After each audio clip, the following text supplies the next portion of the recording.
Hello everyone, good morning. This is Mahesh Shah from Surat.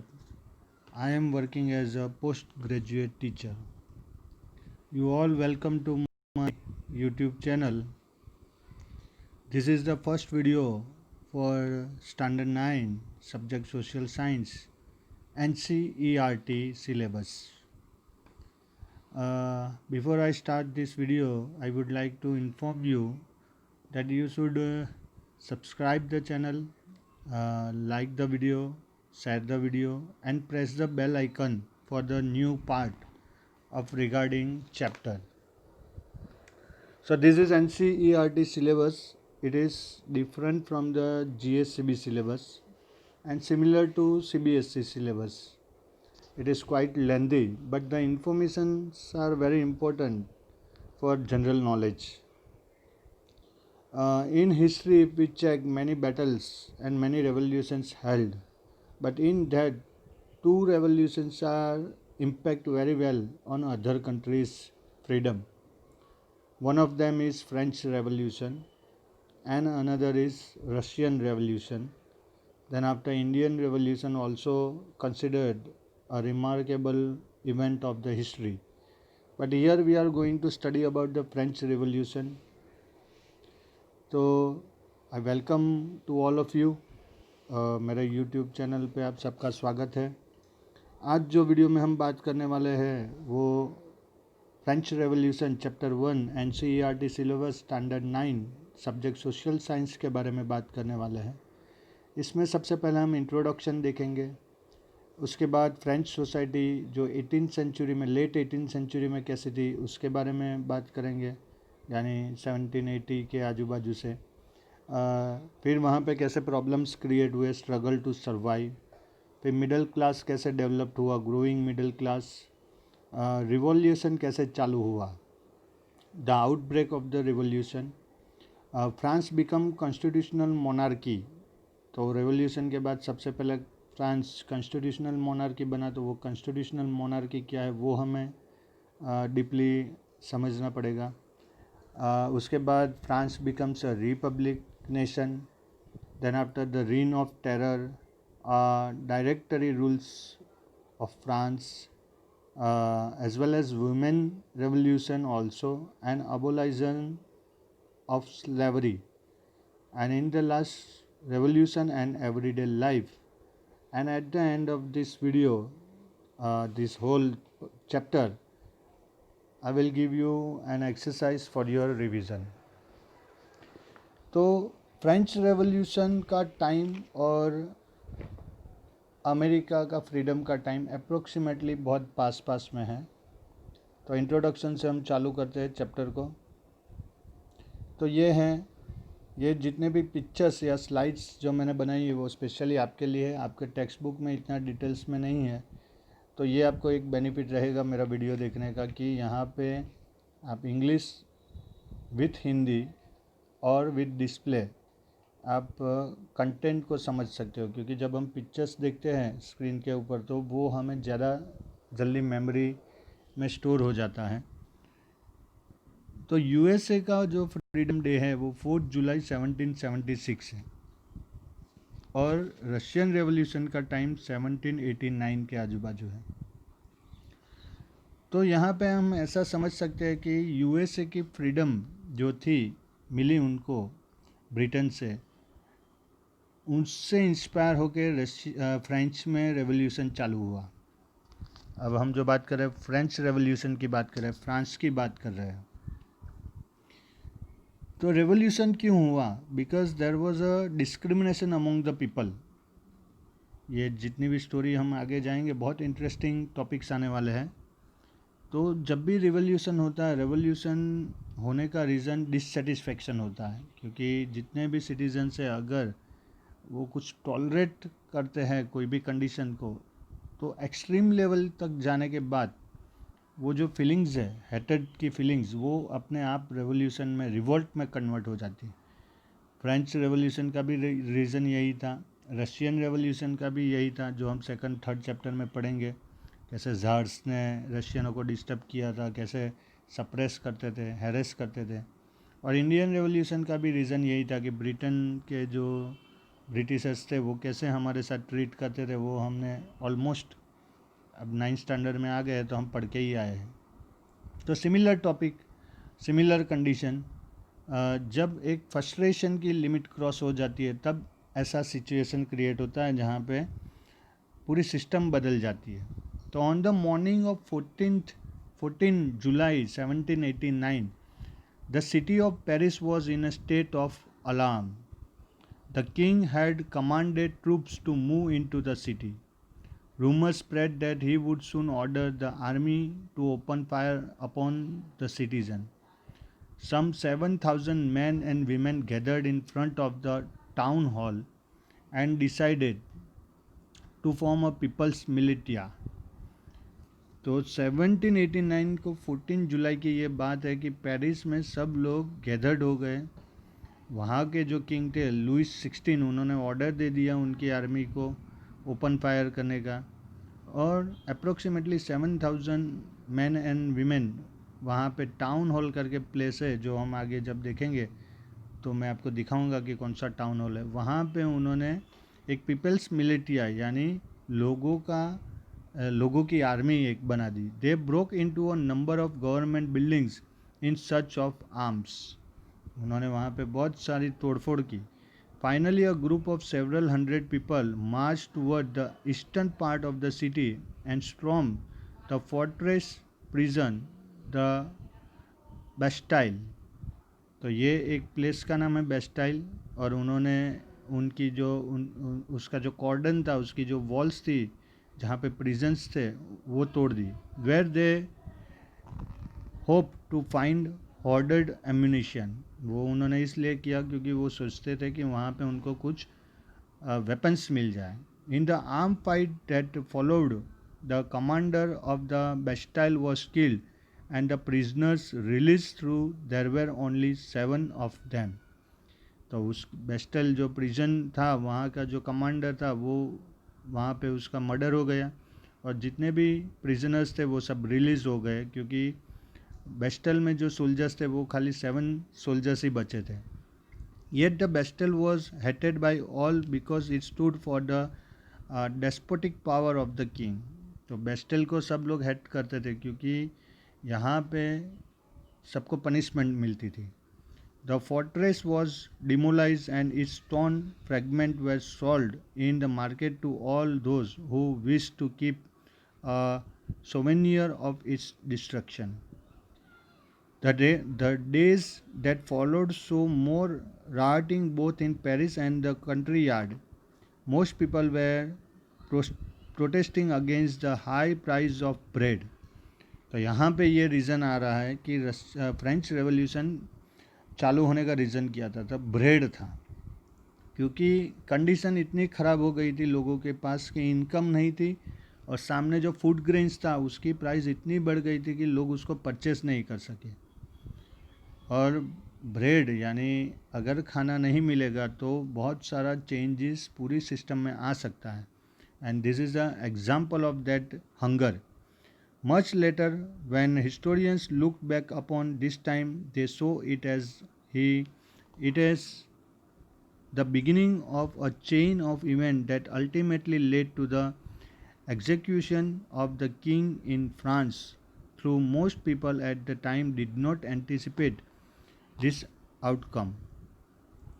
तो finally ये जो small event होती थी, जो स्मॉल ओपोज होता था, वो सब मिलके एक बड़ा सा रिवोल्यूशन हो गया, और जो मोनार्की जो फ्रांस में थी वो फ्रॉम द रूट, उसके रूट से, उसकी जड़ से उसको निकाल के फेंक दिया।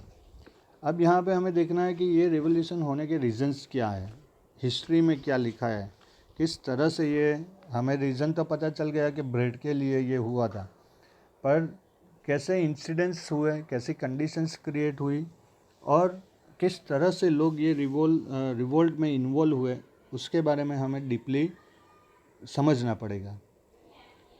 तो French society during late 18th century, तो यहाँ पे देखो तो ये है लुइस 16 जो फ्रांस के किंग थे, ये उनकी वाइफ है। In 1774, Louis XVI of the Bourbon family of kings ascended the throne of France. तो ये फोटोग्राफ्स आपके टेक्स्ट बुक में नहीं है, पर ये आपको याद रह जाए इसलिए मैंने यहाँ पे आपको स्क्रीन के ऊपर रखे हैं. He was 20 years old and married to the Austrian princess Maria Antoinette. ये है मारिया जो मैंने अभी आपको दिखाया है, ये वाली. Upon his accession, the new king found an empty treasures. तो जब ये लुइस 16 फ्रांस के किंग बने तब उनके किंगडम की हालत ऐसी थी कि उनकी ट्रेजरी खाली हो गई थी. Long years of war had drained the financial resources of France, क्योंकि फ्रांस की नेबरिंग कंट्री के साथ बैटल चालू रहती थी और उसकी वजह से उनकी जो भी फाइनेंशियल कंडीशन थी वो रुइन हो गई. Added to this was the cost of maintaining an extravagant court at the immense place of Versailles. तो ये वर्सेल्स का पैलेस है और यहाँ पे ये टाउन हॉल का पिक्चर है जो मैंने आपको आगे बोला. ये टाउन हॉल है, ये वाला जो आपको स्क्रीन के ऊपर दिख रहा है. तो यहाँ पे जो आर्मी थी उसके जो एक्सपेंस थे वो बहुत ही ज़्यादा थे और उसकी जो कोर्ट थी, क्योंकि वहाँ पे जब जो पादरी होते थे चर्च के वही ज़्यादातर सब पावर अपने हाथ में रखते थे और उनके एक्सपेंस बहुत ज़्यादा होते थे. Under Louis 16 France help the 13 American colonies to gain their independence from the common enemy Britain. तो ब्रिटेन जो वो जब ये लेट 18 सेंचुरी की बात चल रही है तब ब्रिटेन बहुत पावरफुल हो चुका था और ज़्यादातर सब जगह पे उसकी कॉलोनीज थी जिसमें से एक अमेरिका भी था. तो फ्रांस ने अमेरिकन्स की 13 कॉलोनी को फ्री कराने के लिए अमेरिका को हेल्प की ब्रिटेन से. The war added more than $1 billion livres जो है वो यहाँ पे वो टाइम का जो करेंसी था उसका नाम है. तो 1 बिलियन से ज़्यादा का एक्सपेंस हो गया था टू अ डेब्ट that had already risen to more than 2 billion livres. और वो जो डेब्ट जो एक्सपेंस हुआ वो बढ़ के 2 बिलियंस तक चला गया. Lenders who gave the state credit now began to charge 10% interest on loans. तो अब तक जो लैंडर्स जो किंग को फाइनेंशियल हेल्प करते थे अब उन्होंने उसके ऊपर इंटरेस्ट लेना चालू कर दिया, 10% interest. So the French government was oblige to spend an increase percentage of its budget on interest payment alone. अब फ्रेंच गवर्नमेंट के पास उनके ऊपर प्रेशर आ गया क्योंकि ये इंटरेस्ट भी पे करना है, इसलिए उन्होंने अपने बजट में एक्सपांड किया. To meet its regular expense such as the cost of maintaining an army, the court, running government office और universities, the state was force to increase taxes.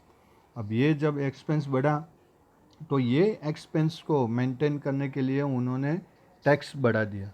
अब ये जो टैक्स बढ़ा वो इक्वली नहीं बढ़ा.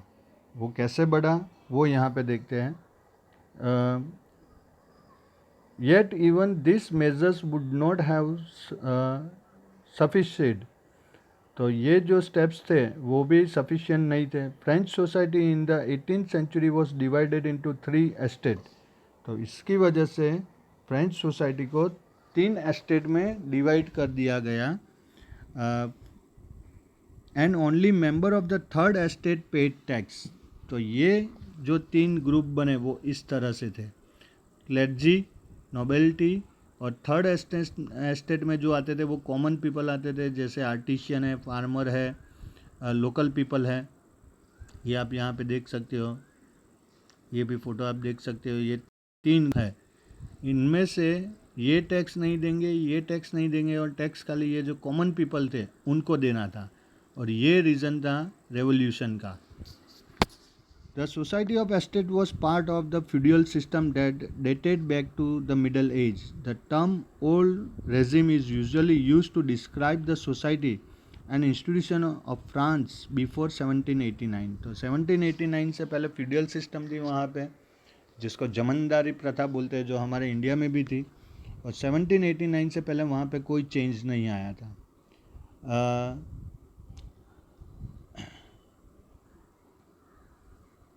अब फ्रेंच की जो सोसाइटी ये 3 ग्रुप में डिवाइड हुई, उसमें 90% पॉपुलेशन इस ग्रुप की थी, फार्मर्स ग्रुप की. However, only a small number of them owned the land they cultivated. About 60% of the land was owned by nobles.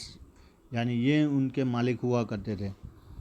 The church and the other richer member of third estate. तो ये church के पादरी जो होते थे, ये nobles जो होते थे, उनके पास 60% लैंड का पोर्शन था.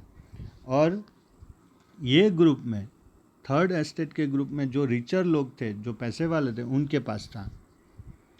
The member of the first two estate, that is the clergy and the nobility, enjoy certain privileges by birth. तो जैसे हमारे इंडिया में बर्थ के हिसाब से कैटेगरी, पहले जो हमारी सोसाइटी 4 ग्रुप में डिवाइड होती थी, ब्राह्मण, क्षत्रिय, शूद्र और वैश्य, उसमें ब्राह्मण, क्षत्रिय और वैश्य को और ब्राह्मणों को तो स्पेशल प्रिविलेज मिलता था, वैसे ही यहाँ पे ये जो 2 कैटेगरी थी उनको स्पेशल प्रिविलेज मिलता था by birth. The most important of this was exemptions from paying tax to the state. The noble further enjoyed feudal privileges. Nobles के पास ये feudal power था. Peasants were obliged to render service to the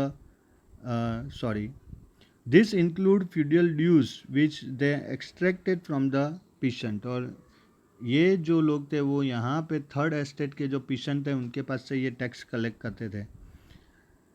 Peasants were obliged to render services to the Lord, to work in his house and field. अब ये जो peasant लोग थे उनको ये टैक्स भरने के लिए क्या करना पड़ता था कि इन लोगों के पास काम करना पड़ता था. जैसे हमारे फार्मर ब्रिटिशर्स के वहाँ काम करते थे, वैसे to serve in the army और to participate in building roads. या तो फिर आर्मी में सर्विस देनी पड़ती थी या तो फिर बिल्डिंग कंस्ट्रक्शन में हेल्प करनी पड़ती थी. The church too extracted its share of taxes called tithes from the peasant. अब जो चर्च था वो भी ये पीसेंट के पास टैक्स लेता था, जिसको थिट्स बोलते थे. And finally all member of the third estate had to pay taxes to state. और खाली ये थर्ड एस्टेट के जो लोग थे उनको ही सब टैक्स भरना पड़ता था. अब गवर्नमेंट को टैक्स भरे, चर्च को टैक्स भरे, सामने इनकम नहीं है, तो फिर ये स्टोरी कहाँ जाके ख़त्म होगी. This includes a direct tax called taille. और ये जो चर्च वाला जो टैक्स था वो डायरेक्ट टैक्स था और उसको बोलते थे taille. And a number of indirect taxes which were levied on articles of everyday consumptions like salt और टोबैको. और इसके अलावा जो भी प्रोडक्ट डेली यूज़ में आती थी उसके ऊपर भी इनडायरेक्ट टैक्स इम्पोज किया गया था. The burden of financing activities of the state through taxes was borne by the third estate alone. अब ये जो बर्डन ये थर्ड एस्टेट के ऊपर आया, इसकी वजह से ये थर्ड एस्टेट अपने आप एक अलग ग्रुप बन गया. और ये था रीज़न फ्रेंच रेवोल्यूशन का. अब वहाँ पे कैसी स्ट्रगल होती थी, द स्ट्रगल टू सर्वाइव, तो वो हम देखते हैं. तो ये है कि पॉपुलेशन जो है फ्रांस की वो ड्यूरेशन में काफ़ी बढ़ गई. जो 1715 में 13 मिलियन थी वो 1789 में 28 मिलियन हो गई. अब जब पॉपुलेशन बढ़ेगी तो डिमांड बढ़ेगी, डिमांड के सामने अगर सप्लाई कम होगा तो प्राइस बढ़ेगी. ये इकोनॉमिक्स का फॉर्म है. जब हम इकोनॉमिक्स के चैप्टर के बारे में डिस्कस करेंगे तब ये पूरा डिटेल में डिमांड और सप्लाई पढ़ेंगे. पर ये एक इकोनॉमिक रूल है कि अगर डिमांड के सामने सप्लाई सफिशिएंट नहीं है तो that is directly effect on price and price increase. The population of France rose from about 23 million in 1715 to 28 million in 1789. This led to a rapid increase in the demand for food grain. तो population इतनी बढ़ी और इसकी वजह से food grain में demand बढ़ी. Production of grain could not keep pace with the demand. जैसे मैंने बोला कि प्रोडक्शन डिमांड के सामने सप्लाई अगर इक्वली नहीं सेट होता है तो that is effect on the price. So the price of bread, which was the staple diet of the majority, rose rapidly. अब इसकी वजह से जो ब्रेड था, जो स्टेपल डाइट था, उसकी प्राइस बढ़ी. Most workers were employed as laborer in workshop whose owner fixed their wages. अब ज़्यादातर 90% जो थर्ड एस्टेट में आते थे उनमें से सबसे ज़्यादा लोग लेबरर थे और वो फिक्स वेजेस के ऊपर काम करते थे. But wages did not keep pace with the rise in prices. पर जैसे प्राइस बढ़ती थी कमोडिटीज़ की वैसे वेजेस नहीं बढ़ते थे. So the gap between the poor and the rich वाइंडन. और इसकी वजह से सोसाइटी दो ग्रुप में डिवाइड हो गई, एक पैसे वाला ग्रुप और एक गरीब group, poor group. This things became worse whenever drought और हेल रिड्यूस द हार्वेस्ट. ऊपर से ड्रॉट और अगर हेल होता है या ज़्यादा बारिश या स्नोफॉल होता है तो जो भी प्रोडक्शन था वो भी डिस्ट्रॉय हो जाता था. और that makes the situation very worse. This led to a substance crisis, something that occurred frequently in France during the old regime. तो इसकी वजह से बहुत सारे क्राइसिस फ्रांस में वो पुराने टाइम में हुए और इसकी वजह से लोग सर्वाइव करने लगे बहुत सारे प्रॉब्लम्स के सामने. अब जब चेंज हुआ तो क्या चेंज हुआ तो वो देखते हैं. Growing middle class envisages end to privileges. यानी अभी तक जो स्पेशल राइट्स दिए गए थे वो हटाने के लिए पब्लिक ने सोचना चालू कर दिया. In the past pheasant and worker had participated in revolts against increase taxes and food scarcity. तो पास्ट में ऐसे बहुत सारे छोटे छोटे रिवोल्ट हुए थे फूड के लिए और टैक्सेस के लिए. But they lack the means and programmes to carry out full scale measures that would bring about a change in the social and economic order. इसका मतलब ये था कि उनके पास कोई ऐसी लीडरशिप नहीं थी कि ये जो प्रॉब्लम है वो बाय रूट सॉल्व हो जाए. This was left to those groups within the third estate who had become prosperous and had access to education and new ideas. तो थर्ड ग्रुप के जो लोग थे जिनके पास कुछ थोड़ा सा पैसा बचा था उन लोगों ने अपना पैसा एजुकेशन के पीछे एक्सपेंस किया और उसकी वजह से नए आइडियाज़ क्रिएट हुए. The 18th century witnessed the emergence of social groups termed the middle class who earned their wealth through an expanding overseas trade and from the manufacture of goods such as woolen and silk textiles that were either exported or brought by the richer member of society. तो ये जो middle class developed हुआ वो कैसे हुआ कि उन्होंने खुद काम करना चालू कर दिया. वो ट्रेड करते थे अब्रॉड में भी और या तो वहाँ पे ही सिल्क और वुलन जो टेक्सटाइल थी उनमें प्रोडक्शन करके वहाँ की सोसाइटी में सेल करते थे या तो एब्रॉड में सेल करते थे. In addition to merchant and manufacturer the third estate included professions such as a lawyer और एडमिनिस्ट्रेटिव ऑफिशियल. तो थर्ड एस्टेट में मर्चेंट और मैन्युफैक्चरर्स ही नहीं थे उसके अलावा जो लॉयर और एडमिनिस्ट्रेटिव ऑफिसर्स थे वो भी थे और ये सबसे उनका बड़ा बेनिफिट था क्योंकि एजुकेटेड लोग इसमें थे. All of these were educated and believed that no group in society should be privileged by birth. और ये एजुकेटेड लोग मानते थे कि ऐसा कोई ग्रुप सोसाइटी में बाय बर्थ स्पेशल फैसिलिटी उनको नहीं मिलेगी. Rather a person social position must depend on his merit. जैसे हमारे यहाँ पे रिजर्वेशन कोटा जो चलता है ये सेम वैसा ही कंटेंट है, कॉन्सेप्ट है कि अगर आपकी क्वालिटी है, आपकी स्किल है और अगर आप वो पोस्ट के लिए एग्जैक्ट कैंडिडेट हो तो आपको वो पोस्ट मिलेगी. अदरवाइज़ खाली बर्थ की वजह से आपको कोई स्पेशल राइट्स मिले so that is not accepted by other people. These ideas envisaging a society based on freedom and equal laws and opportunities for all were put forward by philosophers such as John Locke. ये है John Locke and Jean Jacques Rousseau. ये Jean Jacques रोजू है और ये जो philosopher थे उन्होंने ये आइडिया दिया कि सोसाइटी जो है वो फ्रीडम वाली होनी चाहिए और इक्वल लॉ वाली होनी चाहिए, इक्वल अपॉर्चुनिटी वाली होनी चाहिए, कोई डिस्क्रिमिनेशन नहीं होना चाहिए. In his two treaties of government, Locke sought to refute the doctrine of the divine and absolute right of the monarch. तो ये जो है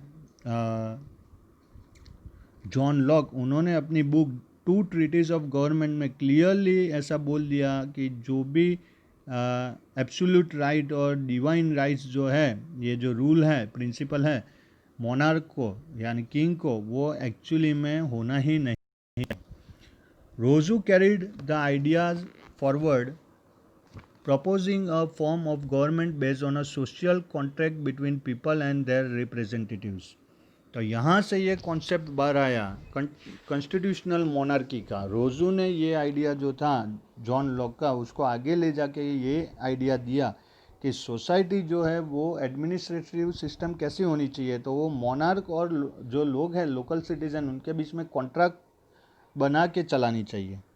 इन the spirit of the laws, Montesquieu proposed a division of power within the government between the legislative, the executive, and the judiciary. This model of government was put into force in the USA after the 13 colonies declared their independence from Britain. तो ये जो concept था वो USA में apply हो गया 13 colony में, जब वो ब्रिटेन से फ्री हुए. The American constitution and it's guarantee of individual rights was an important example of political thinkers in France. तो अमेरिका में जब ये 13 कॉलोनी फ्री हुई और वहाँ का जो कॉन्स्टिट्यूशन बना और उसमें जो राइट्स दिए गए हैं कि इंडिविजुअल राइट्स, फंडामेंटल राइट्स जिसको हम आज के डेट में बोलते हैं, वो जो कॉन्सेप्ट था वो फ्रांस के जो पॉलिटिकल थिंकर थे उनके लिए एग्जाम्पल बना.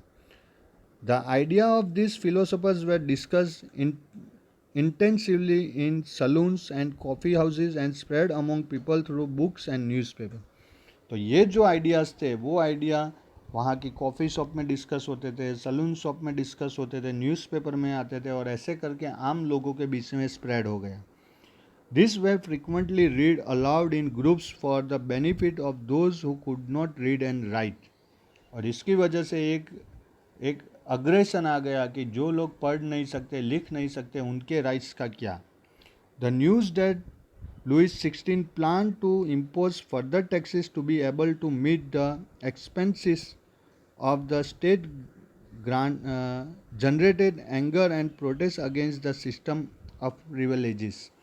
तो लुइस 16 ने जो भी टैक्सेस इम्पोज किए थे, वो जो मेंटेनेंस को मेंटेन करने के लिए, एक्सपांस को रिकवर करने के लिए, उसकी वजह से वहाँ के लोगों के बीच में एक एंगर और प्रोटेस्ट चालू हो गया. जो स्पेशल प्रिविलेज जो फर्स्ट एस्टेट और सेकंड एस्टेट क्लर्गी और नोबिलिटी को मिलते थे, उसके अगेन. अब George Danton, who was later became active in revolutionary politics, wrote to a friend in 1793. तो ये हैं जॉर्ज डेंटन, और उन्होंने अपने फ्रेंड को एजुकेशन के बारे में और उसमें क्या चेंजेस करने चाहिए उसके बारे में बताया था. An English man young Arthur Young, ये है Arthur Young, traveled through France during the year from 1787 to 1789 and wrote detailed description of his journey. He often committed on what he saw. He who decided to be served and waited upon by slaves, ill-treated slaves at that, must be fully aware that by doing so he is placing his property and his life in a situation which is very different from that he would be in had he chosen the services of free and well-treated men.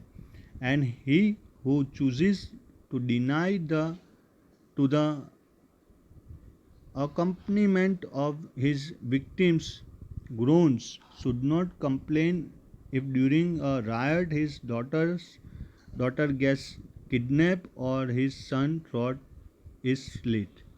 तो ये उनका experience था और उन्होंने France की actual situation बताई कि वहाँ पे लोगों के साथ कैसा बिहेवियर, कैसा डिस्क्रिमिनेशन होता था।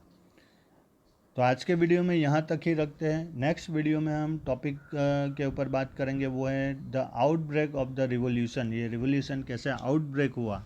जैसे हमारे यहाँ पे फर्स्ट रिवोल्ट 1857 मंगल पांडे की वजह से आउटब्रेक हुआ था, वैसे ये फ्रेंच रेवोल्यूशन कैसे स्टार्ट हुआ उसके बारे में हम नेक्स्ट वीडियो में डिस्कस करेंगे। आई होप कि यहाँ तक जो भी आपको डिटेल मिली है वो आपको समझ में आ गई होगी। अगर कोई भी क्वेश्चन इसके रिगार्डिंग, टॉपिक के रिगार्डिंग है तो आप मुझे टेक्स्ट कर सकते हो, और आपको वीडियो लाइक करना है, चैनल को सब्सक्राइब करना है, बेल आइकन को प्रेस करना है, जिससे अभी इसका पार्ट 2 जब मैं रिलीज़ करूँगा उसका नोटिफिकेशन आपको मिल जाए। और आपके सोशल मीडिया पे फेसबुक, इंस्टा, आप इसकी जो लिंक है वो भी शेयर कर सकते हो और अपने फ्रेंड्स को भी इसके बारे में बता सकते हो। तो तब तक आपको घर में ही रहना है। Stay home, stay safe, God bless you. कोई भी क्वेरी है तो आप मुझे टेक्स्ट कर सकते हो। Thank you very much.